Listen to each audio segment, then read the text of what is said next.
Hello guys, good evening. So guys, ये vision की 22 दिसंबर की डेली करंट अफेयर्स की मैगजीन है। तो चलिए हम फिर स्टार्ट करते हैं। तो गाइस, फर्स्ट न्यूज है आज की, इंडिया और वियतनाम ने कुछ की एग्रीमेंट साइन किए हैं वर्चुअल समिट। आपको पता है कोविड की वजह से हर जगह वर्चुअल समिट ही हो रही है। तो गाइस, ये जो न्यूज है हमारी GS2 इंटरनेशनल रिलेशंस में कवर हुई है। अब हम देख लेते हैं जो इंडिया और वियतनाम ने जो एग्रीमेंट्स किए हैं उसमें की क्या हाईलाइट्स हैं। देखो, सबसे पहले इन्होंने एक अडॉप्ट किया है joint vision for piece, prosperity and people. देखो गाइस, जब भी एग्रीमेंट्स होते हैं, कोई भी वर्चुअल समिट होती है, तो हमेशा पीस, प्रोस्पेरिटी या ट्रेड एंड कॉमर्स बढ़ाने की बात होती है, ठीक है, या फिर हम साइंटिफिक नॉलेज बढ़ाएंगे, डिफेंस में हम कोऑपरेट करेंगे, हमेशा यही अच्छी अच्छी बातें होती है। तो मैक्सिमम वही बातें हैं। तो सबसे पहले इन्होंने अडॉप्ट किया है joint vision for piece, prosperity and people, ताकि हम क्या करें, इंडिया और वियतनाम में जो स्ट्रेटेजिक पार्टनरशिप है उसमें हम फ्यूचर में डेवलपमेंट कर सकें।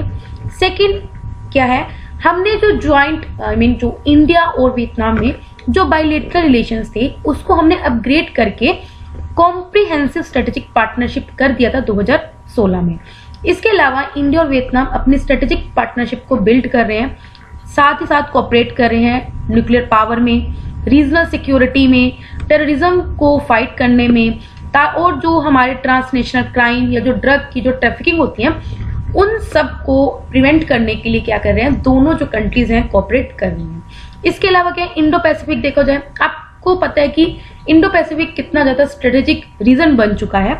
हमारी कोई भी समिट होती है, हम हर जगह हम इंडो पैसिफिक तो पढ़ते ही पढ़ते हैं। दोनों ने एग्री किया, इंडो और वियतनाम दोनों ने एग्री किया कि हम बायलैटरल कोऑपरेशन को बढ़ाएंगे इंडिया के इंडो पैसिफिक ओशन इनिशिएटिव इस लाइंस पे, और साथ में जो Asian outlook on Indo Pacific. देखो गाइस, ये हम दोनों पढ़ चुके हैं ऑलरेडी और काफी बार पढ़ा है, ठीक है। इस लाइंस पे हम क्या करेंगे, इंडिया और वियतनाम बायलैटरल कोऑपरेशन को बढ़ाएंगे ताकि हम इंडियन ओशन रीजन में सिक्योरिटी, प्रोस्पेरिटी और हर एक बंदे की ग्रोथ को हम क्या कर सके, अचीव कर सके। इसके अलावा क्या है, 3 न्यू डेवलपमेंट पार्टनरशिप प्रोजेक्ट्स को हमने क्या किया है, स्टार्ट किया है, ताकि हम वियतनाम में हेरिटेज को कंजर्व कर सके। जैसे देखो, आप पढ़ सकते हो जो 3 कौन कौन से प्रोजेक्ट्स हैं। एक है एफ ब्लॉक ऑफ टेम्पल, ये मतलब देखो तीनों वियतनाम में है, माइसोन में है। दूसरा है डोंग दुआंग बुद्धिस्ट मोनेस्ट्री, ये क्वांग नाम प्रोविंस है। तीसरा है नहान चाम टावर, फू येन प्रोविंस, ठीक है गाइस। अगर प्रोनाउंसिएशन में कोई वो होगी गड़बड़ तो भाई आप देख लेना। इसके अलावा क्या है, इंडिया ने और 7 डेवलपमेंट प्रोजेक्ट्स को इंडिया ने as a grant in aid assistance provide करेगी। देखो भाई, ग्रांट इन एड असिस्टेंस का मतलब क्या है, हम कुछ पैसा देंगे उनको, ठीक है। तो नियरली इंडिया कितना देगा, $1.5 मिलियन पैसा देगा वियतनाम को, ताकि वहां पे जो लोकल कम्युनिटी है उनको हम क्या कर सके, हेल्प कर सकें। इसके अलावा क्या है, अब इंडिया के लिए वियतनाम का क्या सिग्निफिकेंस है आप सबको पता ही होगा। सबसे पहले क्या है, एशियान में वियतनाम मेंबर है, एशियन में 10 मेंबर्स हैं, आप सबको पता होना चाहिए। और वियतनाम उसका कोर पार्टनर है इंडिया का, किसमें, look and act east policy. अभी मैंने आपको जब 20 और 21 दिसंबर की जो वीडियो अपलोड करी है उसमें भी हमने एक्ट इन ईस्ट पॉलिसी पढ़ी है। इसके अंदर क्या है कि इंडिया ध्यान देता है जो इंडिया की ईस्ट की जो कंट्रीज है हमें उसको क्या करना है, डेवलप करना है, ठीक है, ताकि हम चाइना की हेजेमनी को काउंटर कर सके। एनर्जी सिक्योरिटी में वियतनाम के पास रिच हाइड्रोकार्बन रिजर्व्स है, ठीक है। तो इस तरह से वियतनाम हमारे लिए सिग्निफिकेंट है। इसके अलावा आप देख लेते हैं, हम जो हमने पढ़ा है ये 2 चीजें, एक इंडो पैसिफिक ओशन इनिशिएटिव और सेकंड हमने पढ़ा है Asian outlook on Indo Pacific. अब ये है क्या, देखो गाइस, जो इंडो पैसिफिक ओशन इनिशिएटिव है, ये इनिशिएटिव लॉन्च किया गया था ईस्ट एशिया समिट जब थाईलैंड में हुई थी नवंबर 2019 में। ये जो इनिशिएटिव है मेनली 7 पिलर्स के अराउंड काम करता है। एक तो मैरीटाइम सिक्योरिटी, देखो हर एक समिट में मैरीटाइम सिक्योरिटी की हम बात करते हैं, ठीक है, क्योंकि हर जगह इंडो पैसिफिक बात आती है, ठीक है। मैरीटाइम इकोलॉजी की बात करते हैं, मैरीटाइम रिसोर्सेज को किस तरह आप शेयर कर सकते हो, किस तरह आप कैपेसिटी बिल्डअप कर सकते हो, रिसोर्स को कैसे शेयर कर सकते हो, और डिजास्टर्स जो आ रहे हैं उसको, उसके रिस्क को कैसे रिड्यूस कर सकते हो, मैनेज कर सकते हो, साइंस, टेक्नोलॉजी, एकेडमिक कोऑपरेट कैसे कर सकते हो, ट्रेड को किस तरह से आप इंडियन ओशन या इंडो पैसिफिक रीजन के थ्रू कनेक्टिविटी प्रोवाइड कर सकते हो, एंड मैरीटाइम सपोर्ट ट्रांसपोर्ट, ठीक है। तो गाइस, ये था इंडो पैसिफिक ओशन इनिशिएटिव के बारे में। इसके अलावा हमने पढ़ा Asian outlook on Indo Pacific. देखो, Asian outlook on Indo Pacific में हमने क्या करा है, एशियन की सेंट्रलिटी पे है, एज एन इसमें यही है कि हमें क्या करना है, इंडो पैसिफिक रीजन में कोऑपरेशन को प्रोमोट करना है विद एशियन लेड मैकेनिज्म। जैसे ईस्ट एशिया समिट में एक प्लेटफॉर्म है जहां पे हम मेनली जो भी हमें क्या प्लानिंग है, प्रोसेसिंग है, वो ईस्ट एशिया समिट में हम प्लानिंग करते हैं। यहाँ पे हम डायलॉग्स मतलब डिस्कशंस करते हैं और किस तरह से जो भी इंडो पैसिफिक कोऑपरेशन के अंडर जो भी हमने करना है या जो भी प्रोजेक्ट्स हैं या फिर जो भी डिस्कशंस हैं वो सब हम करते हैं। ठीक है, तो गाइस आई होप आपको समझ में आएगा। नेक्स्ट पढ़ते हैं। अभी क्या है, जो standing committee report on management of covid pandemic and related issues. ठीक है, तो ये जो न्यूज है, देखो कोविड-19 पेंडेमिक से रिलेटेड बात है, तो गाइस ये जो हमारी न्यूज आएगी GS3 science and technology section. ठीक है, अभी के जो स्टैंडिंग कमिटी जो ने रिपोर्ट दी है कि किस तरह से जो कोविड-19 पेंडेमिक या उससे रिलेटेड जो इश्यूज हैं हमको किस तरह उसको मैनेज कर सकते हैं। तो कमेटी ने क्या किया है, पूरी डिटेल्ड असेसमेंट बनाई है 4 एस्पेक्ट्स पे कि कंट्री कितनी प्रिपेयर्ड है और हमारा हेल्थ इंफ्रास्ट्रक्चर कैसा है और सोशल इम्पैक्ट और इकोनॉमिक इम्पैक्ट, इन सब पे क्या बनाया है, रिपोर्ट बनाई है। हाईलाइट क्या हम जरा देख लेते हैं। सबसे पहले है प्रिपेयर्डनेस। ठीक है, 4 फैक्टर है, preparedness, health infrastructure, social impact और इकोनॉमिक इम्पैक्ट। ठीक है, तो जरा हम प्रिपेयर्डनेस सबसे पहले देख लेते हैं। इसमें उन्होंने एक नेशनल प्लान और गाइडलाइंस बनाई है under national disaster management authority और साथ में एपिडेमिक डिजीजेस एक्ट के अंडर, ताकि हम क्या कर सकते हैं, इफेक्टिव वे में कुछ जो भी हमारे मैकेनिज्म है, इंस्टीट्यूशनल जो रूल्स रेगुलेशंस हैं, ठीक है, उनको कोऑर्डिनेट कर सके सेंटर, स्टेट और यूटीज में, ताकि हम मतलब कि क्विकली काम कर सके। लाइक अगर फ्यूचर में ऐसा जैसे कोविड जैसा कोई क्राइसिस आता है तो उसको हम क्विकली क्या कर सके, उसको रिस्पॉन्ड कर सके। ठीक है, मैनेज कर सके। इसके अलावा एक सेपरेट विंग को बनाया जाएगा नेशनल डिजास्टर मैनेजमेंट अथॉरिटी में, जो मतलब कि जो हैंडल करेगी इस तरह की पेंडेमिक्स को, जैसे कोविड-19 आया, इस तरह की पेंडेमिक को हैंडल करने के लिए एक सेपरेट विंग बनाया जाएगा। इसके अलावा बताया कि रेलेवेंट डाटा इसको हर एक रिसर्च कम्युनिटी को अवेलेबल करवाया जाएगा। ठीक है, और वो फॉलो करेगा डाटा एनोनिमाइजेशन की, डाटा मतलब कि सिक्योर है। अगर ये नहीं है कि हम आपके साथ डाटा शेयर कर रहे हैं तो आप उसको आगे मतलब कि लाइक लीक करो, ऐसा नहीं होगा। It will follow data anonymization, security and privacy laws which can provide required input for कोविड-19 मैनेजमेंट। मतलब कि जो भी हमें कोविड को मैनेज करने के लिए जो भी हमें चाहिए वो सभी फॉलो करेंगे। सेकेंड, अब हम देख लेते हैं हेल्थ इंफ्रास्ट्रक्चर का क्या उन्होंने रिपोर्ट में बताया। इन्होंने बोला कि हमें कॉम्प्रिहेंसिव पब्लिक हेल्थ एक्ट चाहिए नेशनल लेवल पे, ताकि हम गवर्नमेंट को सपोर्ट कर सके, ताकि वो अपने कंट्रोल्स एंड चेक्स रख सके ओवर द प्राइवेट हॉस्पिटल। अभी आपने देखा कोविड में प्राइवेट हॉस्पिटल्स ने काफी लंबे चौड़े बिल बनाए हैं, तो इसके से क्या होगा, गवर्नमेंट क्या करेगी, चेक रखेगी, कंट्रोल रख सकती है, मॉनिटर कर सकती है, सुपरविजन कर सकती है ओवर प्राइवेट हॉस्पिटल। इसके अलावा क्या, कोविड-19 ने काफी हाईलाइट किया कि किस तरह से इंफ्रास्ट्रक्चर में कितना ज्यादा डिस्पैरिटी है। मतलब एक तो अब गवर्नमेंट हॉस्पिटल और प्राइवेट हॉस्पिटल, इन दोनों के इंफ्रास्ट्रक्चर को देख लो तो आपको खुद पता चल जाएगा, ये आप खुद भी पता होगा। ठीक है, इसके अलावा देखो प्राइवेट हॉस्पिटल या तो इनअसेसिबल है या फिर अनअफोर्डेबल है, ये आप सबको पता है।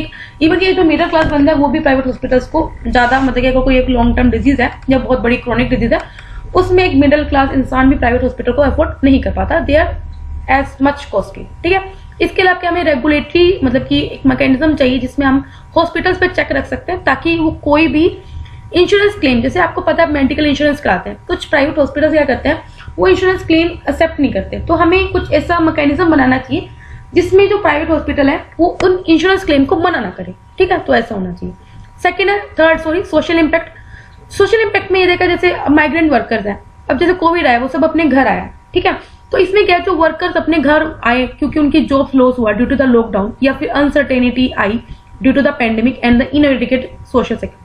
इसके अंदर अभी क्या है, अभी तक one nation one ration card जब तक इंप्लीमेंट नहीं हुआ था तो इंटरस्टेट जो ऑपरेबिलिटी थी रेशन कार्ड्स की उनको अवॉइड करना चाहिए था। ठीक है, देखो अभी तो हमने one nation one ration card के अंदर किया है, कोई भी जगह अगर कोई बिहार का रह रहा है तो वो हरियाणा से सामान ले सकता है, वहां की फेयर प्राइस शॉप से सामान ले सकता है। ठीक है, हाउएवर अगर ऐसा नहीं भी था तो आपको क्या करना चाहिए था, अलाउ करना चाहिए था। इसके अलावा रिकमेंड किया कि हमने स्टेट को क्या करना चाहिए, जो भी ड्राई राशन जो अलाउंसेस है उनको डिलीवर करना चाहिए to every children which are deprived of mid day meals due to the pandemic. आपको पता है लॉकडाउन की वजह से स्कूल बंद रहे हैं तो बच्चों की जो मील्स थी, मिड डे मील्स थी, वो इफेक्ट हुई है। तो इसमें क्या करना चाहिए था, स्टेट को उनके घर तक डिलीवर करना चाहिए, ये बात करी है। ठीक है, लास्ट देखते हैं इकोनॉमिक इम्पैक्ट क्या। कोविड-19 की वजह से देखा गया टेम्परेरी जॉब लॉस हुआ है, आप सबको पता भी होगा, इवन कहीं भी होगी। इनफॉर्मल सेक्टर में बहुत ज्यादा अनसर्टेनिटीज बढ़ी है, बहुत ज्यादा जो इंडस्ट्रीज हैं, जो micro small and medium enterprises है, एमएसएमईज हैं, बहुत ज्यादा बंद हुई हैं। ठीक है, नहीं तो अभी हम एनपीए पढ़ रहे हैं, कितना ज्यादा उनका एनपीए बढ़ गया है, सॉरी एनपीए तो सॉरी बैंक्स का बढ़ता है, उनका कितना ज्यादा they are like under the डेप्ट। ठीक है, तो हमें एक इफेक्टिव इंप्लीमेंटेशन चाहिए जिसमें हम डिफरेंट स्कीम्स को क्या कर सके, इफेक्टिव वे में इंप्लीमेंट कर सके। इसके अलावा काफी जो प्रॉब्लम है फार्मर्स के द्वारा फेस की जा रही है, अभी आप देख लो कोरोना के बीच में फार्म बिल लेके आए हुए हैं। ठीक है, नॉन कॉर्पोरेट, नॉन फार्म या फिर जो माइक्रो एंटरप्राइजेस को जो लोन लेने में जो दिक्कत हो रही है उनको हमें एड्रेस करना चाहिए। ठीक है, सो गाइस आई होप आपको समझ में आएगा।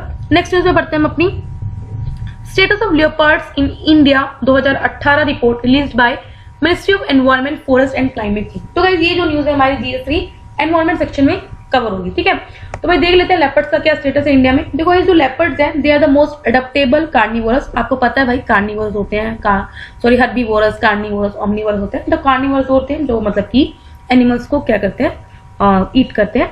ठीक है, तो leopard they are the most adaptable carnivores and they are exist very close to the human habitation. ठीक है, तो इंडिया का जो सब स्पीसीज है वो पैंथेरा पार्डिस फिस्का है। ये कहीं हमारी जो की कंट्री के जो फॉरेस्टेड हैबिटेट्स है, मतलब कि जहाँ पे ह्यूज फॉरेस्ट है, लार्ज नंबर ऑफ फॉरेस्ट वहाँ पे पाए जाते हैं। हाइवर जो ड्राई डेजर्ट्स हैं वहाँ पे ये नहीं पाए जाते एंड और मतलब कि हिमालयस में भी एक टिम्बर लाइन के ऊपर ये नहीं पाए जाते। ठीक है, तो मतलब कहाँ पाए जाते हैं, जहाँ पे मतलब जंगल वगैरह में पाए जाते हैं और खेत मतलब डेजर्ट्स में ये नहीं पाए जाते। हिमालयस में भी they are sympatric with snow leopards. ठीक है, अगर स्नो लेपर्ड्स को पैंथेरा उनसे ये वहाँ हिमालयस में अगर इनकी ये स्पीसीज पाई जाती है। अगर पॉपुलेशन की बात की जाए तो इंडिया में अभी ओनली 12,852 लेपर्ड्स हैं, जिसमें 60% इंक्रीज देखने को मिला है 2014 की पॉपुलेशन से। तो बहुत अच्छी बात है, हाईएस्ट पॉपुलेशन है। स्टेट वाइज आपको ये पता होना चाहिए गाइस, ये बहुत इंपॉर्टेंट है ये पार्ट। ठीक है, इसको बस लिख लेना अलग से। मध्य प्रदेश में सबसे ज्यादा पाए जाते हैं, नियर अबाउट 3421, कर्नाटक में 1783 एंड महाराष्ट्र में 1690। ठीक है, तो आपको ये पता होना चाहिए लेपर्ड्स का क्या सबसे ज्यादा कौन से स्टेट में पाए जा रहे हैं। ठीक है, रीजन वाइज अगर देखा जाए तो सबसे ज्यादा पॉपुलेशन इसके सेंट्रल इंडिया और ईस्टर्न घाट में है। थ्रेट क्या है, ऑफकोर्स सबको पता है, पोचिंग, हैबिटेट लॉस हो रहा है, नेचुरल प्रे इनके डिप्लीट हो रहे हैं, ह्यूमन मैन कन्फ्लिक्ट हो रहा है, मैन एनिमल कन्फ्लिक्ट हो रहा है। Status, IUCN status again important thing, vulnerable indigenous status है। They are also listed in Appendix 1 of CITES, that is the Convention on International Trade of Endangered Species and Wild Fauna and Flora, और ये Schedule 1 है किसमें, WP Act 1972। ठीक है, तो ये आपको पता होना चाहिए, ये पूरा आर्टिकल बहुत ज्यादा इंपॉर्टेंट है। ठीक है, राजस्थान फर्स्ट स्टेट थे जिन्होंने एक प्रोजेक्ट लेपर्ड को लॉन्च किया था ताकि जो ह्यूमन लेपर्ड कन्फ्लिक्ट्स हैं उनको हम मिटिगेट कर सकें, इरेडिकेट कर सकें और अपनी जो लेपर्ड पॉपुलेशन है उनको कंजर्व कर सकें। Leopard is one of the 4 big cats found in the India. ठीक है, तो एक कैट की स्पीसीज में ही आती है। इसके अलावा 3 और स्पीसीज है, वो कौन कौन सी है, लायन है जो एंडेंजर्ड है, टाइगर भी एंडेंजर्ड है, स्नो लेपर्ड वल्नरेबल है। ठीक है, बाकी जो हमारा लेपर्ड है वो क्या है, वल्नरेबल। ठीक है, तो ये आपको पता होना चाहिए सभी के। ठीक है, नेक्स्ट न्यूज में पढ़ते हैं हम अपनी मिनिस्ट्री ऑफ लेबर ने नोटिफाई किए कुछ provisions regarding advisory board for code on wages. भाई हमने काफी बार पढ़ चुका है ना कोड, 4-5 बार, तो मतलब कि मैं तो मतलब कि कोड से पढ़ा के थक गई हूँ। ठीक है, तो कोई ना, ये जो न्यूज है हमारी GS3 इकोनॉमी सेक्शन में कवर होगी। ठीक है, तो भाई पहले यही पढ़ लेते हैं। जुलाई में क्या सेंटर ने मतलब रूल्स की जो गाइडलाइंस है वो रिलीज करी थी कोड ऑफ वेजेस के ऊपर, जिसमें एक की प्रोविजन था जो बात करता है कि किस तरह से मिनिमम वेजेस क्या फिक्स होंगी, ये एक प्रोविजन था। ठीक है, इस ड्राफ्ट के अकॉर्डिंग अगर हम मिनिमम वेजेस को कैलकुलेट करने के लिए एक दिन की तो 6 क्राइटेरिया यूज किया गया था। एक तो मतलब जिसमें हमने एक स्टैंडर्ड फैमिली, 4 बंदों की फैमिली का standard as a benchmark use किया था एक मिनिमम वेजेस कैलकुलेट करने के लिए। ठीक है, इन्होंने देखा था कि एक पर डे एक बंदे की जो इंटेक है वो 2700 कैलोरीज इन्होंने मतलब कि as a consumption unit set करी है। इसके अलावा हर एक बंदा भाई एक साल में 66 मीटर क्लॉथ यूज करेगा एज पर स्टैंडर्ड वर्किंग क्लास फैमिली। इसके अलावा कुछ हाउस रेंट एक्सपेंडिचर होगा जो नियर अबाउट 10% होगा of food and clothing expenditure. ठीक है, ये आप सबको पता ही होगा यार। ठीक है, फ्यूल, इलेक्ट्रिसिटी और आपके जो खर्चे हैं घर पार के पूरे जो नियर अबाउट 20% होंगे आपकी वेज के। चिल्ड्रन एजुकेशन, मेडिकल रिक्वायरमेंट, इन सब पे भी आपका एक खर्च होएगा।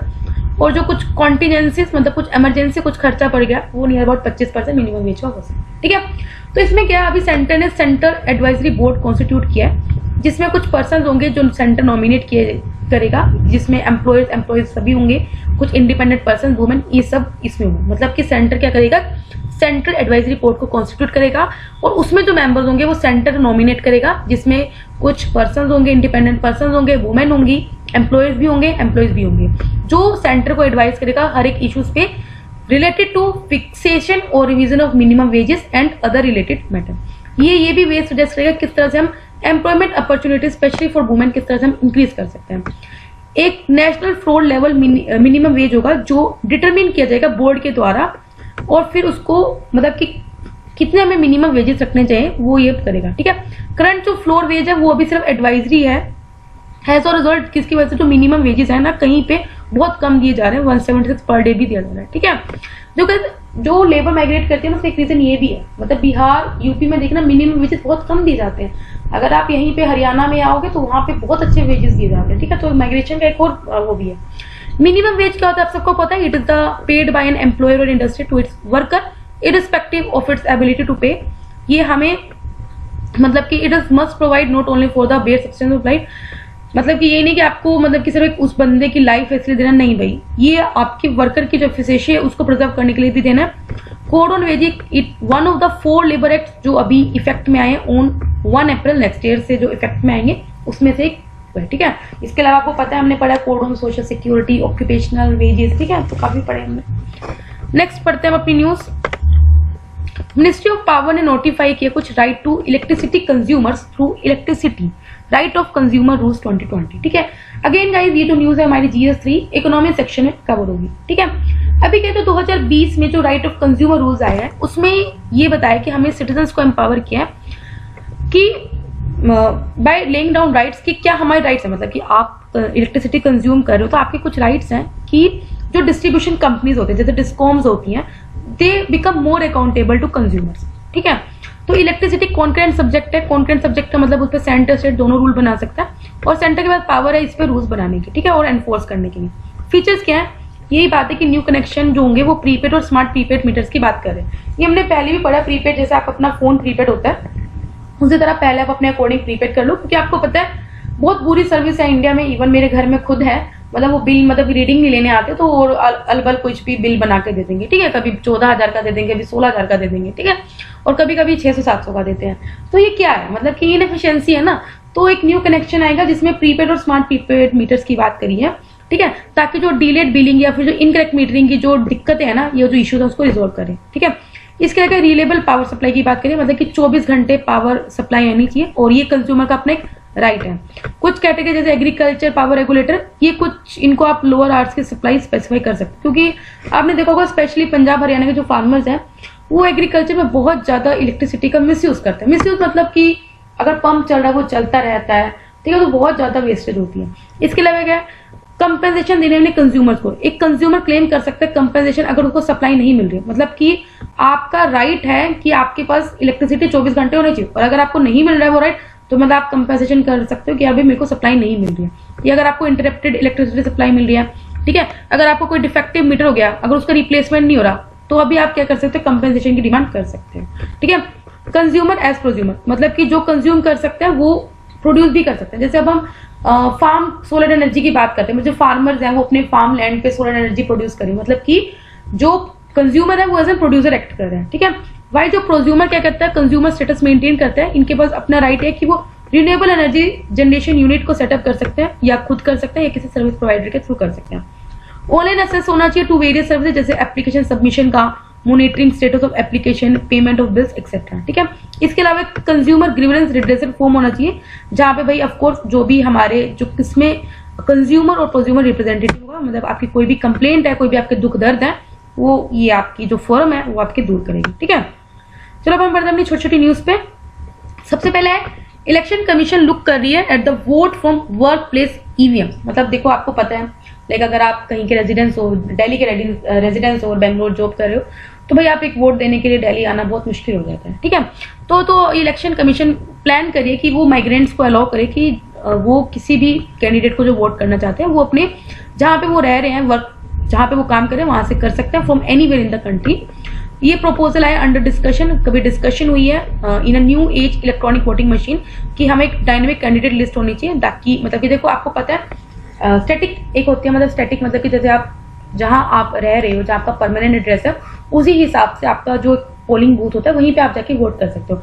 डायनेमिक मतलब कि जैसे जो हम जैसे बच्चे हैं जो कोई हॉस्टल में रह रहा है, ठीक है, या फिर कोई जॉब कर रहा है तो कोई पीजी में रह रहा है, तो उन लोगों की लिस्ट होनी चाहिए ताकि हम उनको अलाउ कर सके कि वो जहां पे अपना काम कर रहे हैं वहां से अपना वोट कर सकते हैं, ठीक है, so that they can enable voting for a contestant in one's home constituency, ठीक है। ये 7 मेंबर के टेक्निकल एडवाइजरी ग्रुप है, उन्होंने सुजेस्ट किया था, जिसको डेवलप किया गया था to a remote voting framework, मतलब कि ऐसा होना, मतलब कि उन्होंने सुजेस्ट किया था, ठीक है, जो 7 मेंबर का टेक्निकल एडवाइजरी ग्रुप था उन्होंने सुजेस्ट किया था एक तरह का रिमोट वोटिंग फ्रेमवर्क होना चाहिए। रिमोट मतलब विचर मतलब कि डायनेमिक, ठीक है, मतलब कि कोई भी कहीं बैठे वोट दे सकता है। नेक्स्ट है सब सरफेस पोरस वेसल। देखो गाइस ये क्या है, माइनर इरिगेशन का एक न्यू मॉडिकल है जो IIT दिल्ली के द्वारा सपोर्ट किया जा रहा है ताकि हम फार्मर्स को बेनिफिट कर सकें जिनके पास स्मॉल लैंड होल्डिंग, मतलब कि जो स्मॉल मार्जिनल फार्मर्स हैं जिनके पास लैंड साइज कम होता है वो इसका बेनिफिट ले सकें, और जो भी थार डेजर्ट के विलेजेस में रहते हैं। ठीक है, जो सब सर्फेस पोरस वेसल है ये एक क्ले और सॉडस्ट का लोकेशन स्पेसिफिक बना है। ठीक है, mix in proportion to suit desert and, मतलब कि वो वहां पे डेजर्ट एरिया में वो काम कर सके। ठीक है, इसको इस तरह की शेप दी गई है कि so that it baked at a temperature of 750 to 800 degree Celsius, जिसमें कुछ कार्बन लेयर को एडिशन किया इन इट स्ट्रक्चर। ठीक है, एक्सपेरिमेंट ने इंडिकेट किया कि कहीं ना कहीं अगर आप वहां पे था डेजर्ट एरिया में अगर इसको यूज कर रहे हो तो वहां पे जो फार्म का जो प्रोड्यूस है, मतलब कि जो वहां की किसी भी क्रॉप की जो प्रोडक्शन है उसकी अच्छी आ रही है, और वहां की जो न्यूट्रिएंट वैल्यू, उनकी जो क्रॉप की जो न्यूट्रिएंट वैल्यू है वो भी इंप्रूव हो रही है किसकी, सोइल की, आफ्टर द इंस्टॉलेशन ऑफ सब सरफेस पोरस वेसल। ठीक है, तो क्या नाम से समझ में आ रहा है पोरस, मतलब देखो ताकि वो जो थोड़ा सा पोरसिटी बनी रहे, मतलब कि मॉइस्चर बना, ह्यूमिडिटी बनी रहे। ठीक है, ताकि जो क्रॉप को जो एक पानी चाहिए वो उसको मिलता है। ठीक है, नेक्स्ट है ढोकरा डेकोरेटिव फीचर। देखो कई ढोकरा आर्टिफैक्ट्स है, ये एक मेटल फिगराइंस है which are fashion from bronze and the copper based alloy. इसमें हमने लोस्ट वैक्स कास्टिंग यूज करी है। तो इसका जो नाम जो डिराइव हुआ है ढोकरा डमर ट्राइब्स की से हुआ है जो कि वेस्ट बंगाल की एक मेटल स्मिथ है। ठीक है, मतलब कि देखो जैसे गोल्ड स्मिथ होते हैं, जैसे सुनियार होते हैं, उसी तरह मेटल स्मिथ है, ये वेस्ट बंगाल के मेटल स्मिथ है, और एक ट्राइब है ढोकरा दमन, उन्हीं के नाम से इसको मतलब कि बनाया गया है। ये बहुत ओल्डेस्ट ढोकरा आर्टिफैक्ट्स है, और इसमें मेनली डांसिंग गर्ल होती है, मोहनजोदारो, आपने पढ़ाई होगा। ठीक है, मोहनजोदारो के बारे में। नेक्स्ट है सुइज कैनल इकोनॉमिक जोन। ठीक है, अभी क्या है, इजिप्ट एक इंसेंटिव्स ऑफर कर रहा है फॉर इंडियन फार्मा कंपनीज कि आप इन्वेस्ट करो किसमें, सुइज कैनल इकोनॉमिक जोन में। ठीक है, आपको देखिए सुइज कैनल इकोनॉमिक जोन क्या है, it is located around the main international maritime route Suez canal passage way में, which is considered as the international trunk route, जो मतलब कि आपको पता होगा सुइज कैनल कनेक्ट करते हैं यूरोप और ईस्ट नॉर्थ अमेरिका को विया सुइज कैनल विदेश, ये आपको पता होगा। ठीक है, अगर आपने ज्योग्राफी पढ़ी है। ठीक है, सुइज कैनल कनेक्ट करते हैं मेडिटेरियन और रेड सी को। नेक्स्ट है खुदीराम बोस। देखो भाई ये 1889 में बोर्न हुए थे, कहाँ पे, वेस्ट बंगाल के मिदनापुर डिस्ट्रिक्ट में। He was one of the youngest leader of the independence movement, और इन्होंने 1905 में जब मतलब कि आपको पता है पार्टीशन किया गया था, तो उसमें भी इन्होंने एक्टिवली पार्टिसिपेट किया था। इन्होंने अनुशीलन समिति को भी ज्वाइन किया था। ठीक है, और मुजफ्फरपुर जो कॉन्स्पिरेसी केस होगा 1908 का, उसके लिए उनको रिमेंबर किया जाता है, अलोंग विद द प्रफुल्ला चक्की, जो जिसमें इन्होंने एक ब्रिटिश जज उसको मर्डर किया था। ठीक है, नेक्स्ट है लास्ट न्यूज विंडर्स फॉल साइट 21 दिसंबर, आपको पता ही होगा। ये एस्ट्रोनॉमिकल मूवमेंट है जब सन क्या ट्रॉपिक ऑफ कैप्रिकॉर्न पे पहुंच जाता है, और ये शॉर्टेस्ट डे और लॉन्गेस्ट नाइट होती है। ठीक है, नॉर्दर्न हेमिस्फीयर में इस दिन नॉर्थ पोल क्या है, मतलब कि सन से काफी टिल्टेड अवे हो जाता है। अर्थ एक्सिस जो रोटेशन होती है, it is tilted at an angle of 23.4 degree to its orbital plane, आप सबको पता होगा।